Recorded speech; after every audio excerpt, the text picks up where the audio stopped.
Hi, team. Welcome to 10 Talks, more conversation about winning your well being. We're talking about gut health and what does our environment have to do with our gut health? How does this affect us? We think it's about what we eat. Well, welcome to learning about everything that we're in contact with really is either for us or not. And Dr. Hunter is here as our doctor, and so grateful we have you on our team and love the way you've been coaching us up on winning our well being, our lifestyle management, and now into the gut health. And so let's really talk about that environmental alignment. And I want to know really the factors that are the most important thing that they're just already in our life, but we don't realize that they're really working against great gut health.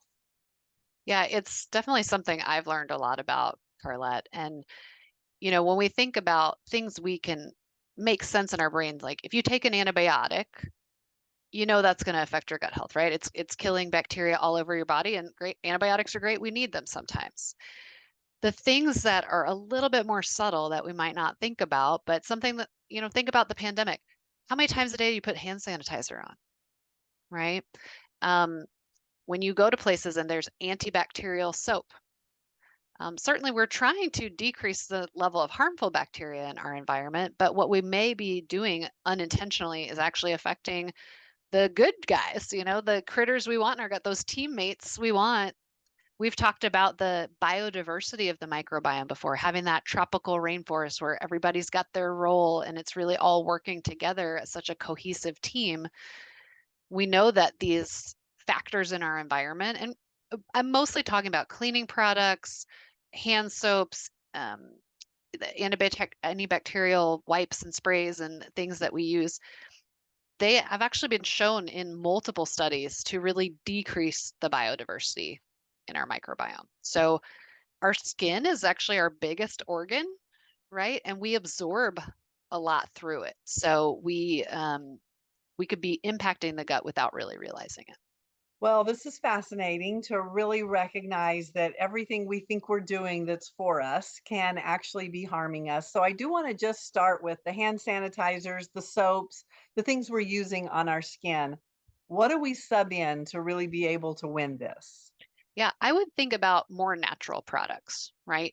You don't need antibacterial soap all day, every day, right? If you're cooking with raw chicken or something, you're going to want to just warm water and scrubbing, right? Friction will get rid of a lot of bacterias. But sure, you spray down the counter with some antibacterial after you're exposed to something might have high bacteria load. But for your day to day, just think about a more natural soap product, right? Like something that doesn't have added ingredients in it to kill bacteria. Because what we've seen in the data, and there's actually one interesting product, it's called triclosan, and it's in a lot of things like toothpaste, right? And it's been added because it's antibacterial, like we're trying to kill bad bacteria in the mouth. But it makes it all the way down to the gut. And this has been studied over and over, whether it's the triclosan, whether it's harsh cleaners, your Tilex or your Windex and your bleach and things like that. What we see from the studies is that these things that we think of as antibacterial, killing the bad bacteria in our gut, they actually take out the good guys first. Yeah, that's what it sounds like. It's interesting. Yeah. Yeah. And what happens when that team gets disrupted, it's the bad actors that the good guys have kind of been keeping the levels low. Those levels actually rise. So it has a real inverse impact from what we're trying to do to what actually happens in the gut. And there's kind of study after study that show this. So, what toothpaste, what soaps, what should we be looking for so that we're killing the bad bacteria, but actually equipping the good bacteria to even be better? Yeah, I think it starts with kind of looking at the ingredients list Right. of what you already use. If you see triclosan on anything, put it to the side. So It's again, cut. some of Yeah, this, get it out of yeah. here. So that's part of, we talked about elimination diet before. We can eliminate the triclosan, like it's not a good actor. Some of it is though, thinking about more natural products, like what there are ways you can clean at home that don't involve bleach or cleaner. Vinegar is a natural product that you can use. There's kind of some simple little recipes, baking soda, those types of things when you're scrubbing your tile and things like that. Um, same for our toothpaste and things like that. Can you choose like a more natural brand like a Tom's or something like that that's going to have some more natural ingredients? And I'm not supporting any one brand, but just kind of, go to the health food section of your grocery store and look at what brands are represented there. And I personally kind of take solace in this because we know that if our environment is too sterile and it impacts our microbiome, well, then what else does it impact, right? This is why we think autoimmune diseases are on the rise. We know for um, like kids who live on farms and are exposed to dirt and animals and everything, they have a much lower level of asthma and common respiratory ailments than kids who like live in a city per se. Oh, Or have, it kind of gives me like, okay, I don't care if my kid's room is messy, or if there's crumbs on the table, you can kind of like just relax a little bit. Not everything has to be spotless. Of course, good hand hygiene does prevent infections, everything like that. But you've probably heard, Carlette, when you're washing your hands, how long are you supposed to wash for? yeah, wasn't it? I remember the whole thing. Was it 3 minutes? What was it?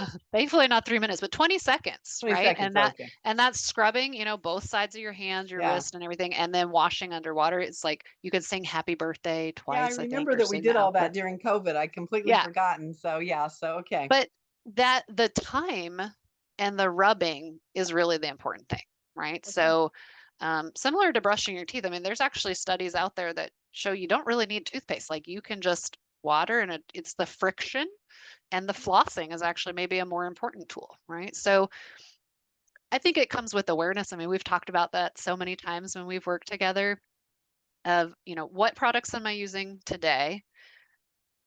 Let's look at the ingredient list. Let's see if there's some other options and maybe a different part of the store that I can choose. Maybe try some of these natural cleaning products and be okay with a little bit of dirt, right? It's Well, okay, so I hear that, and then I'm thinking, so, like, what do you want us cleaning with? What do you want us I love the 20 seconds. I love the friction as part of it. I love the simplicity of it. So, again, really being able to do a cleanse in our house and kind of go through and be like, "Okay, let's get rid of anything that could be causing my gut health to not be great in my room or in my home, wherever it is." So take us through that checklist. If I want to clean my room or my home as intentionally as I'm cleaning out my cabinets or my eating health, talk to us about what do we do? Yeah, I mean, I think it starts with, good old fashioned warm water and some soap suds, a little elbow grease. We've talked about some of the natural cleaning product alternatives, vinegar, baking soda, lemon juice. It's acidic, like throw in a lemon rind in your disposal and running it. It's going to freshen the sink the same as like spritzing it down with the bleach alternative. Some of it, again, there may be times when that's a good idea, but you don't have to do it every night. You don't have to clean your sink and your counters with a bleach wipe every day. Maybe put a little bleach in with your towels, right? Or it's something, a heavily soiled thing, but the rest of your clothes, you can use a more natural thing. Some of the impact is also from things like the scents and the dyes that go into these things, right? Those are really potentially harmful chemicals for a lot of reasons. And so, can you go dye free? Can you go unscented? These are kind of some little swaps. Um, and limiting those antibacterial products, right? You don't need triclosan and everything. You don't need chlorhexidine, which is another common one we see in the hospital, in your soap, just in your bathroom for day to day use. Um, Opening your windows, getting some natural air circulation through, cleaning out things, and not focusing on over cleaning, right? Like, again, a warm washcloth, wiping down your counters, wiping your table off, um, vacuuming and a broom, it's going to do most of the work. You don't have to sanitize everything. One thing we really don't do a lot of that much is spend time outdoors, like getting down in the dirt, going hiking, going camping, spending time in your garden. That's how we get exposed actually to the good microbes. We can start building back the immune system by spending a little time in the dirt. Mhm. It's okay for your kids to get dirty. Like, yeah, you don't want cake dirt under the fingernails and everything, but like that's how we build a healthy immune system, and it's through the health of the microbiome. One kind of cool thing that we don't always think of is actually people who are pet owners, specifically dog and cat owners, have a healthier microbiome. And one thing is, our animals go outside, they come back in the house, they're bringing in microorganisms. They've got their own microbiota in their spit, and their some of their hair also helps to improve our immune system, right? So there's studies that kids who grow up in houses with dogs that shed actually have Well, less autoimmune disease. So there's some other perks besides that constant companion, that teammate that gives you unconditional love. Pets might be good for your microbiome too. So well, what a gift of giving hope for us to learn, okay, our environment is really valuable. I love being able to love on my cat or my dog and know that together we're actually getting healthy. Get dirty, have some fun, go outside, get some soap and water when you come in and clean. And I really just love, Dr. Hunter, that joy of introducing having fun and letting go of the worry of, oh my gosh, am I going to get sick or am I going to touch this? And as soon as, I touch something, I'm trying to clean my hands so quickly and everything from that perspective. Thank you just for really championing our bodies working for us and us setting us up to really be able to own what we're eating, where we're living, kind of how we're interacting, the way we're loving on our animals and being able to understand that, this body is set up to really win for us and we can be in tune with it in a way that is for it. And we can also get educated on some good things to listen to and to learn to get better. So, thank you so much for being on our team, for coaching us up, and for just giving us hope that really what we're doing, if it feels good, if it's in that 8, 9, or 10 zone from a stat perspective, and we're feeling healthy, keep doing it. If we're not feeling healthy, get curious and figure mhm. out. Go ahead and start to be like, okay, when I use this soap, what's happening? But it's all about awareness, right? The more we can tune in, the more we get to be able to focus on where do we make a change? How can this benefit us? It's a great strategy. So, team, there you go. Be aware. Be aware of what's a 10 for you. Be aware of what works for you. Honor what doesn't work for you. Be aware of your family and your friends. We're all different. That is the joy of winning well-being, is that just because it works for me doesn't mean it might work for you or might not work for you. And we are for each other. Love the diversity of all the differences and learning from each other and asking, how can I support you?